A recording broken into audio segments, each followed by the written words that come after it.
Existe uma força invisível neste exato momento, só operando dentro da sua mente. E o mais assustador é que talvez ela esteja repelindo o dinheiro que você tanto deseja. Sim, repelindo. Não é falta de esforço. Não é falta de oportunidade. É a forma como você pensa. Eu aprendi, depois de décadas estudando os homens mais ricos do planeta, que a pobreza é criada dentro da mente antes de se manifestar no bolso. E acredite, que ninguém fica pobre por acaso. Há pessoas que trabalham duro a vida inteira e continuam presas na escassez. E há outras, que parecem atrair prosperidade como um imã, mesmo sem entender o porquê. A diferença não está no que elas fazem. Está em como elas pensam. Se eu te dissesse que existe um método científico, validado pela neurociência, confirmado pela Bíblia e comprovado pela experiência de centenas de milionários, capaz de transformar o pensamento em riqueza real, você acreditaria? Talvez não. Porque você foi ensinado que desejar dinheiro é pecado. Que sonhar grande é infantilidade. E que pensar positivo é coisa de ingênuo. Mas eu te afirmo, tudo que a mente humana pode conceber e acreditar, ela pode realizar. O problema é que, enquanto a maioria duvida, alguns aplicam e colhem. Hoje eu vou te mostrar porque talvez você ainda não esteja pensando certo, se o que exatamente está impedindo sua riqueza de fluir até você. Eu sou Napoleão Hill. E o que você vai ouvir agora pode desafiar tudo o que te ensinaram sobre dinheiro, fé e mente. Se você tiver coragem de ouvir até o fim, isso pode ser o ponto de virada da sua vida. Quando comecei minha jornada, ninguém me preparou para o choque que viria a seguir. Percebi que a maior barreira entre o homem e a riqueza não estava no mercado, nem nos bancos, nem nas oportunidades, estava na cabeça do homem. Eu mesmo senti essa resistência como se alguém, invisivelmente, puxasse o freio de minha vida toda vez que eu me aproximava de uma porta de oportunidade. Lembro-me com clareza do dia em que Andrew Carnegie me falou sobre estudar as mentes dos bem-sucedidos. Eu aceitei o desafio com orgulho e, algumas semanas depois, senti um medo profundo. E se eu descobrisse que eu mesmo não tinha aquilo que procurava ensinar? E se minhas próprias crenças me traíssem? Aquela dúvida me derrubou por dias. Senti vergonha. Senti raiva. E, por alguns instantes, considerei desistir. Foi nesse momento, quando a dúvida bateu forte, que percebi a lição que repito a todos, e a dúvida não é um acidente, ela é uma evidência do software mental antigo que você ainda carrega.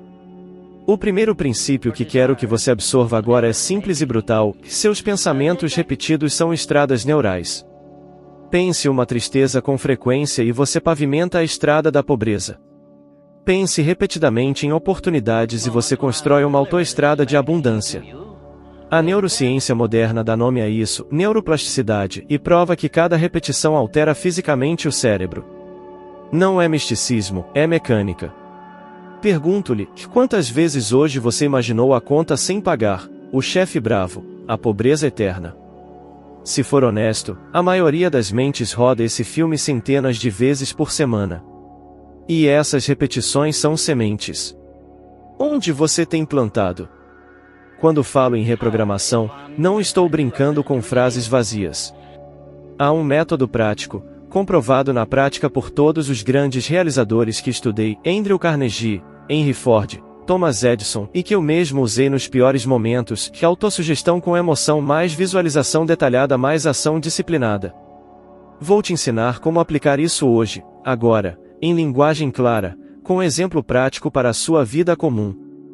Primeiro passo: identifique as 3 frases sobre dinheiro que mais te repetiram na infância. Anote-as. Talvez você tenha ouvido: dinheiro não dá em árvore, rico não entra no céu, temos que nos contentar. Agora, escreva o oposto, com poder, específico e no tempo presente. Em vez de a dinheiro não dá em árvore, escreva: oportunidades de riqueza estão por toda parte ao meu redor. Em vez de a rico não entra no céu, escreva: ser próspero me permite servir mais e honrar valores divinos. Estas novas declarações são o seu novo software. Mas atenção, sem emoção elas não funcionam. Leia sua declaração em voz alta, 3 vezes por dia ao acordar, no almoço e antes de dormir, e não apenas com voz e sinta. Imagine seu saldo bancário, sinta a segurança no corpo, a leveza no peito, a alegria de ajudar alguém. Emoção é o combustível que faz a ideia penetrar o subconsciente. Segundo passo, e visualize com riqueza de detalhes por, pelo menos, 10 minutos ao acordar e 10 minutos antes de dormir. Não visualize vagamente, faça um filme mental. Onde você mora? Que cheiro tem sua casa? O que há na sua mesa quando abre seu caixa eletrônico? Quem você está ajudando com sua prosperidade? Quanto mais sensores você envolve, visão, audição, tato, emoção, mais o seu cérebro aceita aquilo como experiência real. Lembra-se de Thomas Edison. Ele via a lâmpada antes de segurá-la na mão. Isto não é ilusão, é treino para o cérebro agir como se a realidade já existisse. Terceiro passo, pratique a checagem mental 3 vezes ao dia. Coloque 3 alarmes no celular com a mensagem: "E meus pensamentos me aproximam ou me afastam da riqueza?" Quando o alarme tocar, pare. Observe que pensamento estava rodando. Se for medo, ansiedade, inveja, respire, reconheça e substitua. Não lute, substitua. Observe sem culpa e mude. Este exercício é simples, mas requer vigilância, e a vigilância produz resultados reais em 90 dias. Prometo, se você fizer isso com honestidade, verá as primeiras mudanças nas suas decisões, e elas gerarão pequenas vitórias que aumentam sua fé. Quarto passo, e a ação alinhada. Pensamento sem ação é fantasia, ação sem pensamento é caos. Você precisa combinar as duas. Se visualizou uma promoção, o que fará hoje que ninguém mais faria no seu trabalho? Entregue 10% a mais de qualidade. Se quer vender mais, envie 2 propostas a mais por semana. A fórmula é matemática espiritual: pensamento mais ação extraordinária igual multiplicação. Lembre-se, e muitas pessoas desistam quando o sucesso está a um passo. Persistência é o filtro final. Agora, deixa-me contar um caso real que me marcou profundamente e que mudou o curso da minha missão. Eu estava no começo do meu trabalho, pobre em recursos, mas cheio de um desejo definido de descobrir a lei do sucesso. Certa vez, após uma série de rejeições editoriais que me deixaram humilhado, sentei-me sozinho numa sala fria e me vi repetindo as velhas frases de escassez que eu tinha ouvido na infância. Eu podia sentir as mesmas vias neurais que me prendiam, como correntes. Em vez de me render, decidi praticar autossugestão de maneira deliberada e escrevi uma afirmação específica, ajoelhei-me e a declarei com emoção, visualizei com detalhes, e no dia seguinte, agi além do que me pagavam. Não foi rápido, não foi mágico, foram meses de pequenas ações extraordinárias. Então, numa manhã chuvosa, recebi uma carta de um editor que mudaria a minha vida. Eu não atribuí isso à sorte. Eu sabia que eu havia reprogramado minha mente, por consequência, minhas ações e meu destino. Essa lembrança me deixa com um sentimento agridoce, tristeza pelas oportunidades perdidas enquanto duvidei, e uma alegria profunda por ter persistido.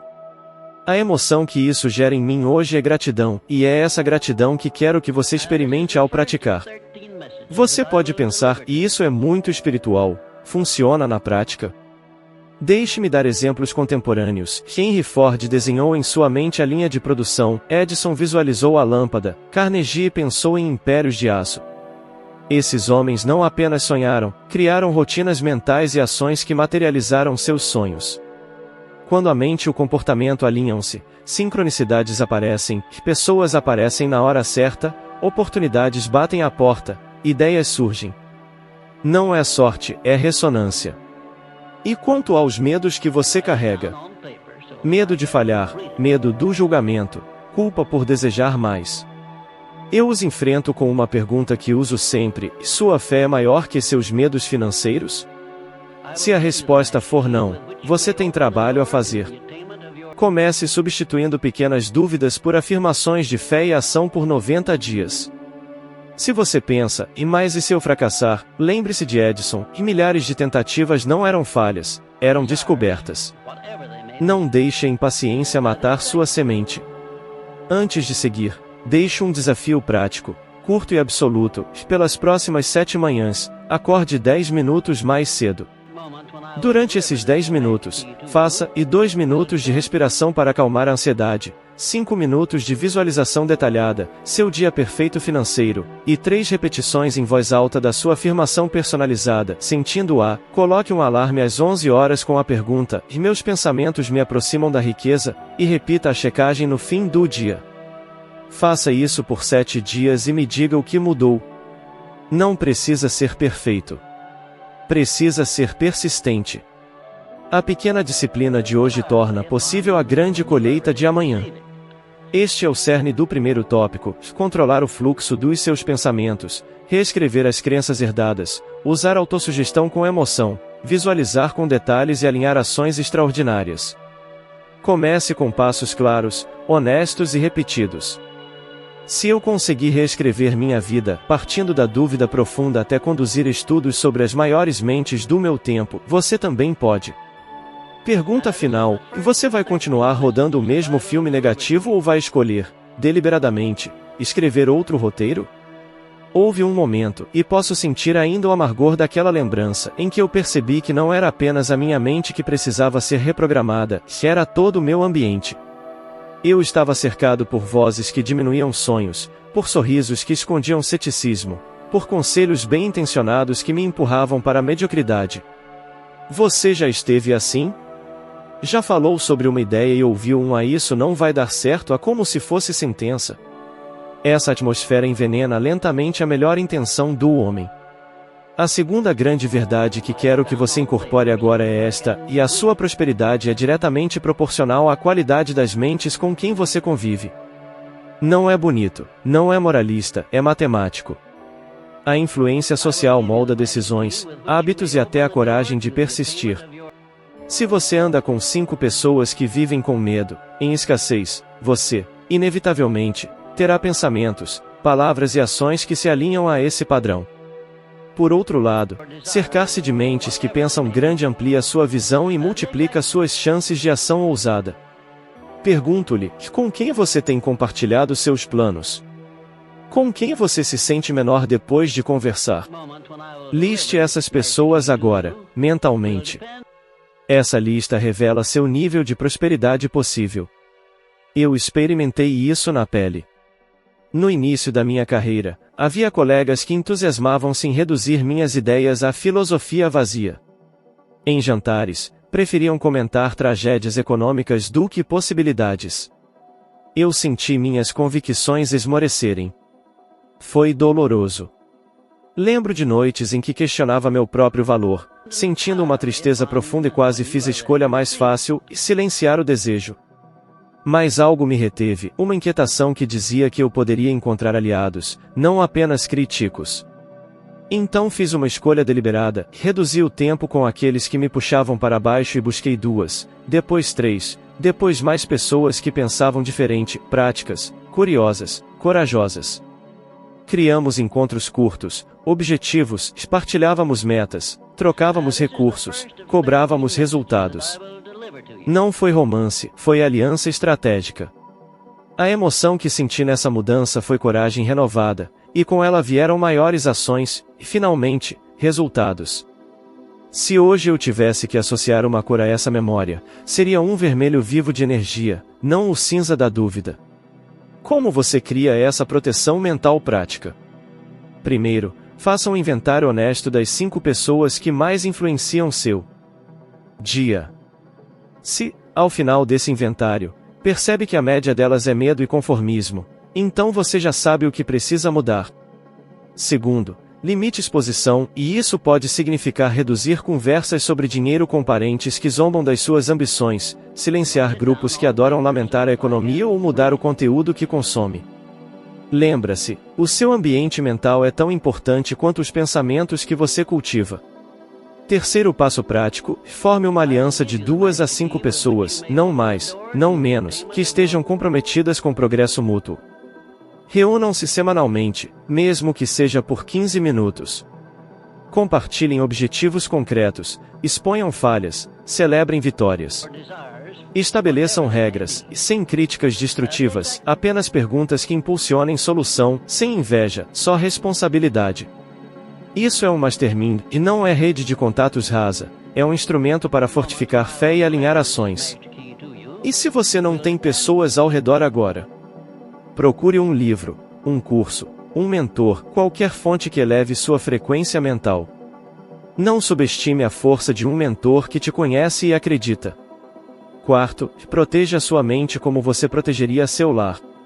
Feche portas para ideias que não servem. Coloque limites para conversas que drenam sua energia.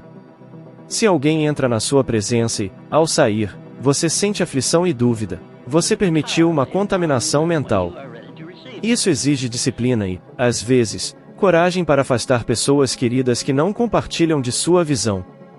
Eu sei como dói, eu já cortei laços superficiais que me consumiam e, mesmo sentindo culpa por dias, percebi depois que era um ato de amor próprio e de respeito ao propósito que eu tinha que cumprir. Talvez você pense, mas não posso escolher minha família ou colegas de trabalho. Concordo, nem sempre é possível evitar totalmente. Mas você pode escolher o que absorve. Você pode determinar as conversas que aceita, os conselhos que transforma em ação e os que simplesmente descarta. Você pode criar um círculo virtual de apoio, um livro influente pela manhã, um podcast que eleva sua visão no horário do almoço, um encontro semanal online com pessoas que aspiram crescer, pequenos bloqueios que filtram o lixo mental. Existe ainda um aspecto científico que apoia essa estratégia. Pessoas imitam padrões ao seu redor, hábitos e crenças se propagam em redes sociais e grupos.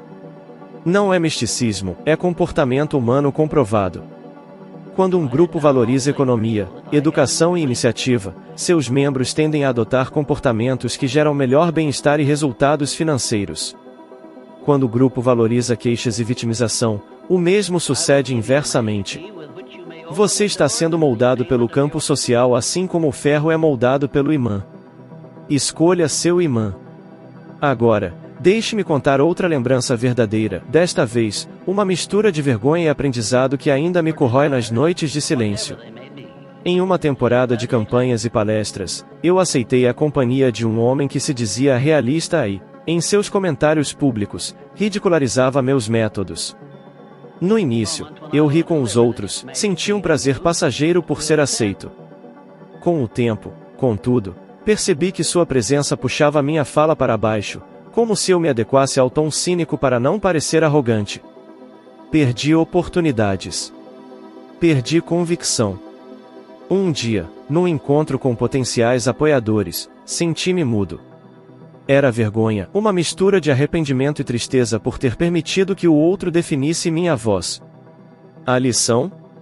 O preço de manter companhia errada pode ser a perda de portas que nunca mais se abrem.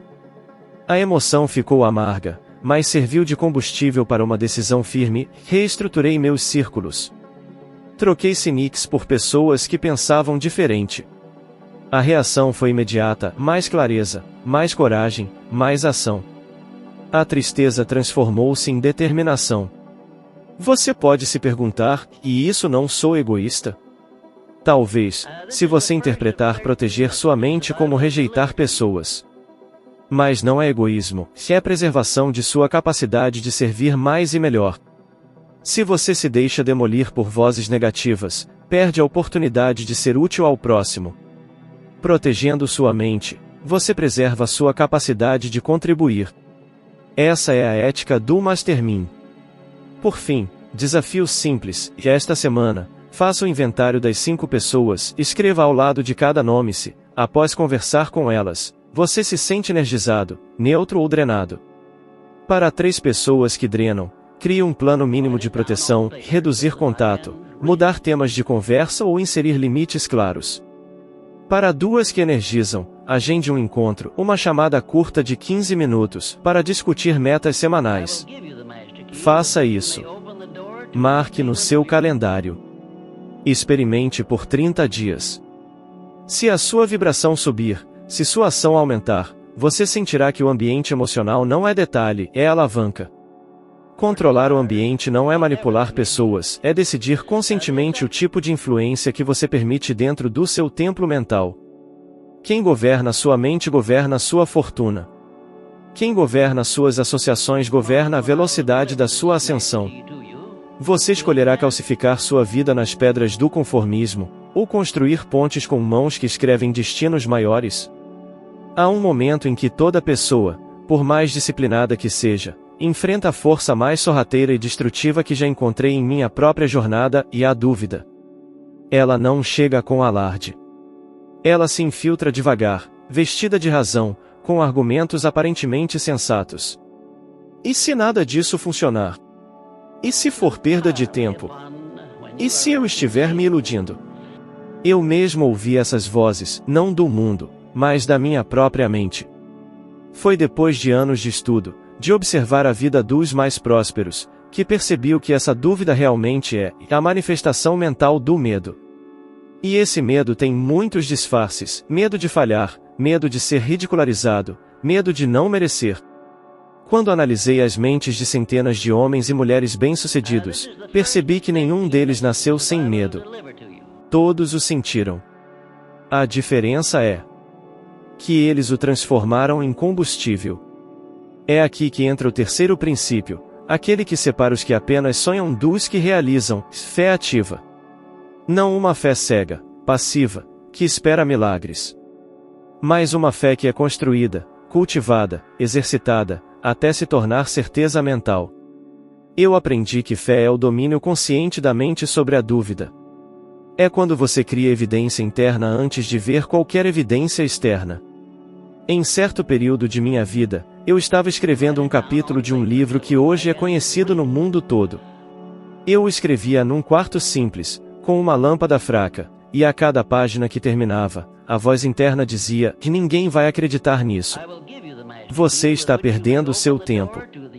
Era quase um sussurro constante, um ruído invisível tentando apagar o fogo que eu mantinha aceso dentro de mim. Um dia, cansado, fechei o manuscrito e andei quilômetros pela rua, sem rumo, sentindo uma mistura de tristeza e raiva. Foi então que algo muito claro me veio: se eu duvidasse, todo o meu trabalho morreria ali, naquele instante. Eu parei no meio da rua e falei em voz alta, talvez mais para mim mesmo do que para Deus: eu acredito, mesmo que ninguém mais acredite. E continuei. Aquela foi uma das noites mais longas da minha vida, mas também a mais libertadora. A emoção que veio depois foi um misto de paz e força, como se eu tivesse reconquistado o controle da minha mente. A fé não é ausência de medo. É a decisão de seguir mesmo com medo. Ela é treinada pela repetição da certeza. É uma técnica mental que qualquer pessoa pode desenvolver. Como? Primeiro, pela autossugestão emocional. Escreva uma afirmação curta e poderosa sobre a prosperidade que deseja e repita-a todos os dias, sentindo-a como verdade absoluta. Seu subconsciente não questiona, ele aceita o que é repetido com emoção. Segundo, pela visualização detalhada, que imagine o que quer como se já fosse real, e viva essa emoção no corpo. Terceiro, pela ação coerente, uma atitude por dia que confirme sua crença. Fé sem ação é fantasia. A neurociência moderna prova o que já ensinei há décadas: o cérebro não distingue imaginação de realidade. Quando você acredita intensamente em algo, seu sistema nervoso se comporta como se isso já existisse. Essa convicção muda sua postura, sua voz, suas escolhas, e isso atrai resultados correspondentes. Por outro lado, a dúvida desorganiza o sistema. O corpo entra em modo de alerta, o cérebro libera hormônios de estresse e você passa a buscar apenas ameaças, não oportunidades. O medo literalmente muda sua biologia. Eu me lembro de um empresário que conheci anos depois, no auge de minha carreira. Ele era talentoso, trabalhador e, ainda assim, vivia em ruína financeira. Descobri que, todas as vezes que surgia uma oportunidade, ele dizia: "Parece bom demais para ser verdade." Essa frase, repetida por anos, se tornou seu decreto de pobreza. Sua mente passou a rejeitar tudo que vinha fácil, como se prosperar fosse trair algum código moral invisível. Quando o confrontei, ele ficou em silêncio. Disse-me: "E sempre achei que ter fé era acreditar em Deus. Nunca percebi que era também acreditar em mim." Essa frase me cortou como uma lâmina, porque resume a falha de milhões. Muitos acreditam em algo superior, mas não acreditam ser dignos de receber o que pedem. E talvez você, que me ouve agora, tenha esse mesmo bloqueio. Você ora, visualiza, trabalha, mas lá no fundo ainda sente que não merece. Então, inconscientemente, sabota as próprias oportunidades. A fé verdadeira começa quando você entende que a prosperidade não é recompensa, é consequência de uma mente alinhada com o Criador. O próprio Cristo ensinou: tudo o que pedirdes orando, crede que o recebereis e tê-lo-eis. Essa não é uma promessa simbólica, é um princípio mental universal. Quando você acredita de forma total, o universo reorganiza as circunstâncias. Deixe-me propor algo prático, e quero que você o leve a sério. Por 7 dias, antes de dormir, feche os olhos e repita em voz alta: eu sou próspero. Eu sou merecedor. Deus me criou para a abundância. Repita até que sinta um calor interno, uma emoção real, mesmo que comece com descrença. É nesse instante, quando a mente consciente se entrega, que o subconsciente grava a nova verdade. Faça isso com convicção e observe as pequenas coincidências que começarão a surgir: um convite inesperado, uma ideia nova, uma conversa reveladora. Isso é sincronicidade, o universo respondendo à sua nova vibração mental. Agora quero te contar algo que ainda me emociona profundamente. Durante a Grande Depressão, milhares de homens perderam tudo: emprego, família, dignidade. Um deles, um ex-operário chamado Sam, escreveu-me uma carta. Ele disse que havia lido um dos meus livros num abrigo e decidiu aplicar uma única ideia, e toda manhã, declarava com fé que encontraria uma oportunidade. Durante semanas nada mudou, mas ele persistiu. Até que um dia, enquanto ajudava a carregar caixas para um mercadinho, o dono o observou e lhe ofereceu um emprego. Um ano depois, Sam tinha aberto sua própria mercearia. Na carta, ele escreveu: não foi sorte, foi fé aplicada. Quando terminei de ler, confesso que chorei. Chorei de gratidão, por ver a prova viva de que aquilo que eu havia ensinado não era teoria. Era força real. Fé não é negar a realidade, é escolher uma realidade superior para focar. Quando você começa a sentir a certeza interna, mesmo que o exterior ainda não mostre nada, é sinal de que a transformação já começou. A dúvida é a voz do velho eu tentando sobreviver. Quando ela vier, e ela virá, não lute. Apenas substitua. Diga a si mesmo: minha fé é maior que meu medo. Repita até que se torne automático. Pense nisso agora: quantas decisões você não tomou por medo de errar? Quantos projetos engavetou por duvidar de si mesmo? E se, em vez de hesitar, você tivesse agido com fé? Onde estaria hoje? Eu aprendi que o maior desperdício da humanidade é o potencial enterrado sob a dúvida. E quero que, a partir de hoje, você não desperdice o seu. Tome esta decisão: pelos próximos 30 dias, haja como se já fosse a pessoa próspera que deseja ser. Fale, caminhe e trabalhe com essa convicção. Quando a dúvida bater, sorria. Ela é apenas o eco de um programa antigo. E lembre-se, quem cultiva a fé inabalável cria um campo magnético de oportunidades. Nada resiste à mente que acredita completamente. O universo inteiro se dobra diante de uma mente que sabe, e não apenas espera, que é merecedora. Existe um ponto em que todos os princípios anteriores se encontram, e é nesse ponto que a maioria falha. Não por falta de conhecimento, mas por falta de persistência. Quantas vezes você já começou algo com entusiasmo e abandonou no primeiro sinal de dificuldade? Quantas vezes prometeu mudar de mentalidade, mas voltou aos velhos hábitos quando os resultados demoraram? Esse é o campo de batalha onde os fracos desistem e os determinados se tornam mestres. O quarto princípio é o da persistência disciplinada, o poder silencioso que transforma a fé em realidade tangível. Durante anos, observei pessoas que pareciam estar a um passo do sucesso e, de repente, desistiam. Elas tinham aplicado os métodos corretamente, tinham fé, tinham propósito, mas faltava-lhes resistência mental. É como se estivessem cavando um túnel e parassem quando faltava apenas 1 metro para encontrar o ouro. Eu as via abandonar com a desculpa de que a não era para ser. E o que mais me doía era saber que a maioria das grandes conquistas acontece exatamente depois do ponto em que a mente quer desistir. Eu mesmo vivi isso. Durante o período mais desafiador da minha carreira, quando parecia que todo o meu trabalho seria esquecido, houve dias em que pensei em parar. Eu já havia plantado, ensinado, escrito, e ainda assim os frutos não apareciam. Lembro-me de uma noite em que sentei diante de uma pilha de cartas rejeitadas de editoras. O silêncio era pesado, e o desânimo, quase físico. Mas algo dentro de mim, talvez o mesmo fogo que moveu todos os homens que estudei, sussurrou: continue. Eu não senti esperança, senti apenas o dever de persistir. A emoção naquele instante foi quase paradoxal, tristeza e determinação misturadas, como se eu chorasse e avançasse ao mesmo tempo. Foi essa insistência silenciosa que manteve minha chama acesa. Persistir não é fazer sempre o mesmo, é ajustar sem desistir.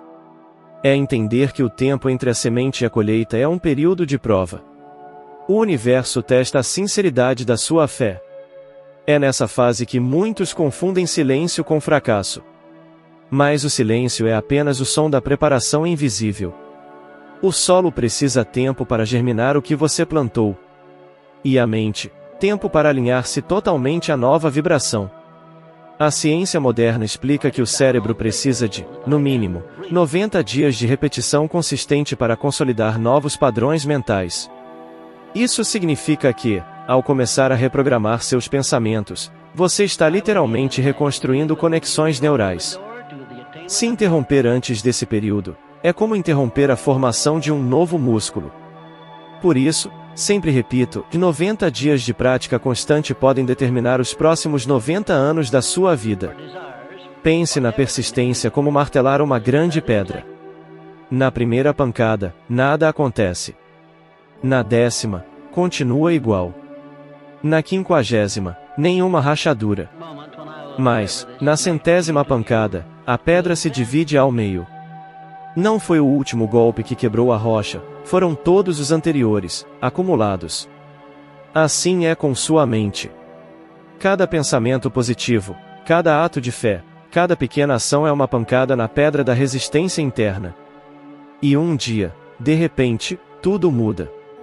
Certa vez, conheci um jovem que havia lido A Pense em Riqueza e decidiu aplicar o princípio do desejo definido. Ele estabeleceu uma meta financeira e repetia suas afirmações diariamente. No primeiro mês, nada aconteceu. No segundo, perdeu o emprego. Ele me escreveu dizendo que talvez estivesse enganado. Respondi: continue. No terceiro mês, uma oportunidade inesperada surgiu, e ele começou um pequeno negócio. 6 anos depois, encontrei-o novamente. Era um homem próspero, dono de uma empresa sólida. Ele me disse: o momento em que pensei em desistir foi o mais próximo do meu sucesso. E ele estava certo. Mas persistência não é apenas resistência, é inteligência emocional aplicada. É agir mesmo quando o entusiasmo inicial desaparece. É substituir emoção passageira por decisão permanente. A pessoa persistente não depende de motivação, ela se guia por propósito. Por isso, uma estratégia prática que ensino é esta: crie um sistema, não uma esperança. Coloque alarmes diários para revisar seus pensamentos e metas. Registre cada pequeno avanço.